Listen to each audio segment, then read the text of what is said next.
French President Emmanuel Macron has called an emergency meeting of EU heads of state to clear administrative roadblocks that have held up military aid to Ukraine. But he is also discussing the possibility of French troops on the ground. We are going to talk about whether or not this is a real shift in EU policy towards Ukraine or just more empty words from Brussels politicians. I'm Paul, U.S. Army combat veteran. Let's get into it. Guys, I'm going to let you in on a secret. Military strategists love strategy games. I know. It sounds like a farmer coming back from his field and playing Farm Simulator. But hear me out. Really managing combat at any level is an exhausting process filled with bureaucrats and annoying snags and problems at every turn, and of course, clueless bosses and even more clueless politicians telling you what you can and can't do. So, booting up a strategy game where you're in charge of everything and victory is within your grasp feels downright cathartic. That's why I wanted to talk about today's sponsor, Conflict of Nations. Conflict of Nations is a free online PvP strategy game set in a fictional World War III. You can play against 128 other players in real-time games that can sometimes take weeks to complete. You can choose a real country to lead and build your military with tons of different real-world units, including tanks, jets, nuclear submarines, and more. You can declare war on your neighbors, forge alliances, choose your own strategies,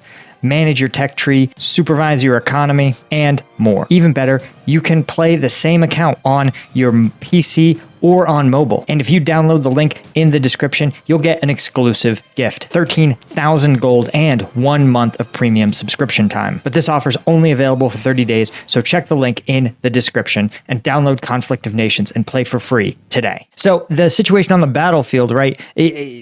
I will not say that it continues to deteriorate because I don't think that's actually the case. Again, I'm someone who acknowledges that the situation in Avdiivka deteriorated, right? But we're seeing these steady Russian advances westward, but I don't think they are indicative of a poor situation for Ukraine on the battlefield. I think what they are conducting is what's called a delaying action. And this is where a subset of your forces fight with the intent of withdrawing, forcing the enemy, preventing the enemy from like charging over great distances, forcing them to stop and fight every so often, but never actually engaging in a sustained combat engagement. And I think that's what we're doing because as we heard and talked about yesterday, Ukraine has acknowledged that they're trying to build a line between Berdyansk, Orlivka, and Tonenka, right? And almost certainly they're going to be using these rivers and lakes here as natural obstacles, right? As natural blocks to hold Russian forces, right? It's really hard to cross even a relatively narrow stream, right? As long as the stream is heavy enough that it's difficult for a four-wheeled vehicle to cross or too deep for a soldier to cross safely, it's going to be a really effective battlefield obstacle. And you can see, right, nobody's going to be crossing these lakes, especially not in the Ukrainian spring. So what I suspect Ukraine is doing is fighting a delaying action, controlling and slowing the Russian advance, inflicting casualties, but really you're going to see a number of other Ukrainian units establishing defensive positions in these three towns, using quite heavily these rivers here that run north-south, and more importantly, the high ground to the northwest of this location. You can see it here, and that is going to be a way better place to fight. It's not a great environment. It's not great battlefield conditions to be fighting a withdrawal going downhill. It's just not that favorable, right? The terrain gets more and more favorable to the enemy as you go downhill. So I think you're actually going to see Russian momentum slightly increase as they get into this defensive line, and then you're going to see it slow and grind to a halt during this Berdyansk, Orlivka, Tonenka as Russian forces reach this line and sort of run into Ukrainian defensive efforts, right? The reason I say this is because if you look at the Battle of Avdiivka, a single Ukrainian brigade was able to hold them for 5 or 6 months in tactically really disadvantageous situation, taking things. Oh, it won't let me go back to November. This drives me crazy, right? So like, here's the situation in Avdiivka that basically remained in this state for basically the entirety of the war. And so the Ukrainian forces were able to effectively stop the Russians cold. And now that Russians are starting to advance, Ukrainians haven't suddenly forgotten how to fight a defense. They instead, again, are organizing it in a place where they're going to be able to defend efficiently, where they're not going to have to risk troops and material needlessly. And in the process, they're trying to force the Russians into tactically a really bad situation, right? So this doesn't mean, though, that Ukraine doesn't need help. They definitely need aid and material. So I wanted to talk about this meeting by French President Emmanuel Macron. What's interesting about the French, and I actually appreciate it, is that the French strongly value their independence. They are a NATO country, but they have an independent foreign policy. I used to tell people the French actually have one of about 4 actual militaries in the world, right? Because to me, part of having a military is the ability to be what's called expeditionary. Expeditionary means you can pack up your forces with no one else's help. You can move them to another country in the globe, and you can engage in a combat action, and you don't need anyone else's assistance. Right? That means you own your own aircraft, you have your own logistics chain, you own your own supplies, you own every aspect of it you can do in-house. And there's not that many countries that can do it, right? If Germany wanted to move a combat brigade, they would need to ask the United States for planes to move them.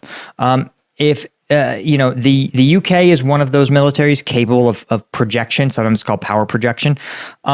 But France is another one, right? Russia is another one.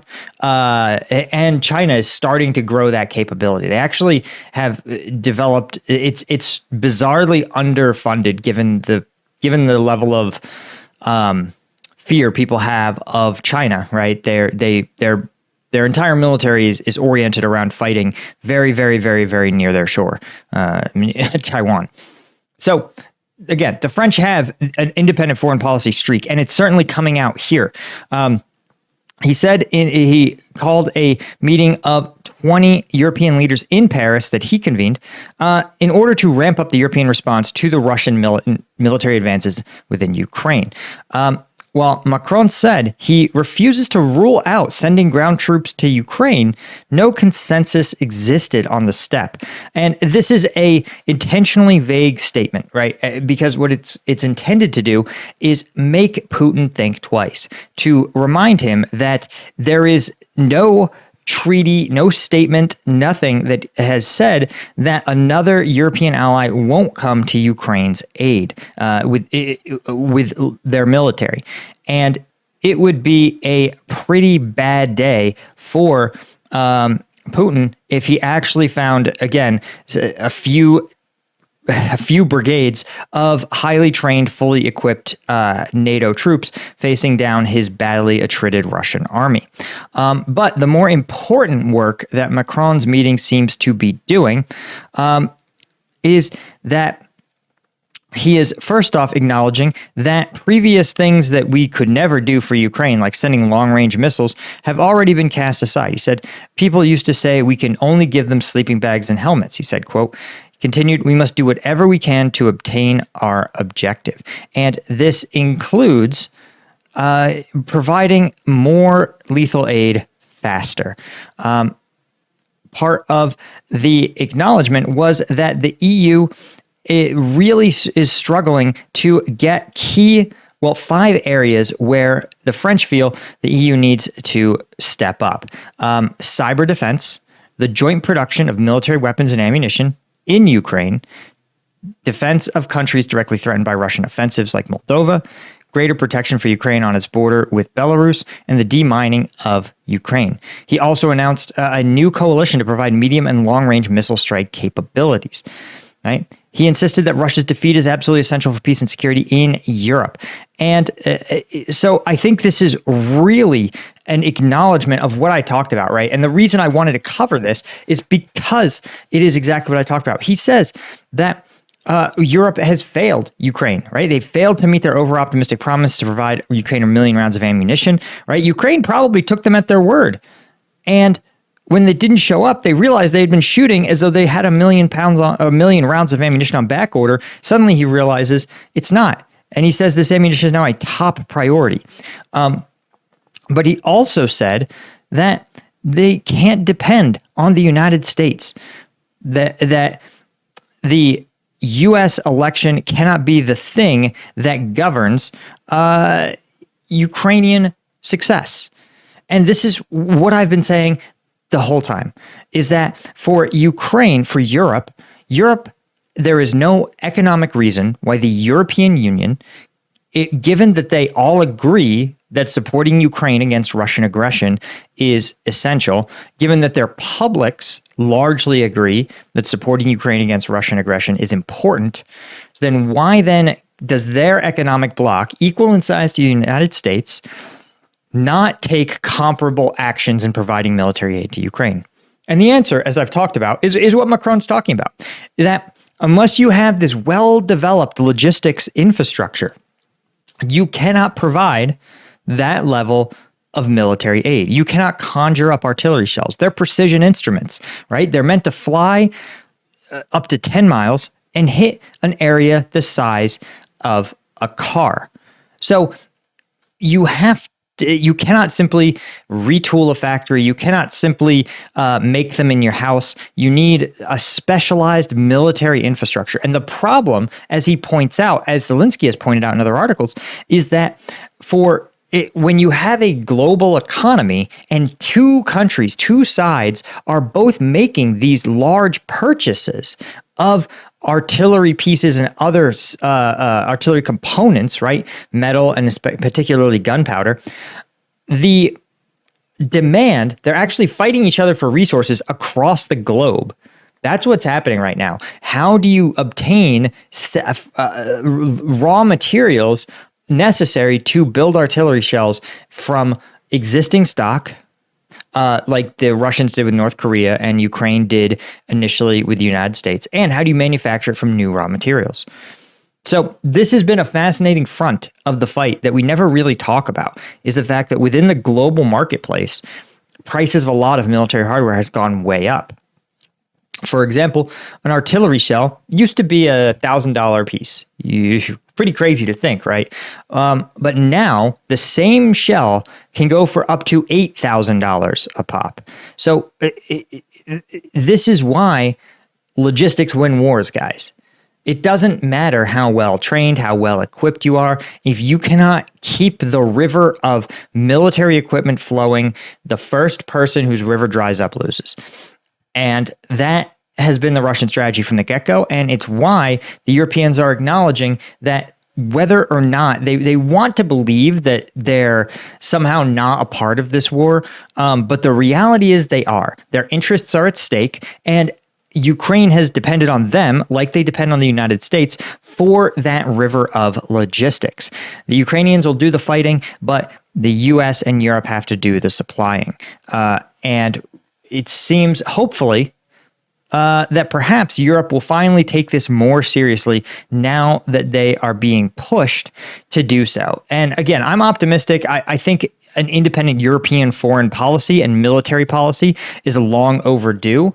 And I think as a bloc, they should have the capacity to do this, right? If they depend on the United States for military assistance, then they are going to be beholden to the U.S., right? The U.S. will basically if they don't have a military industrial base that can defend Europe, and they depend on the United States for their defense, then the United States can simply be a dictator. It can tell them, hey, Europe, here are your priorities now. And if you disagree, well, that's too bad because I provide the protection from Russia.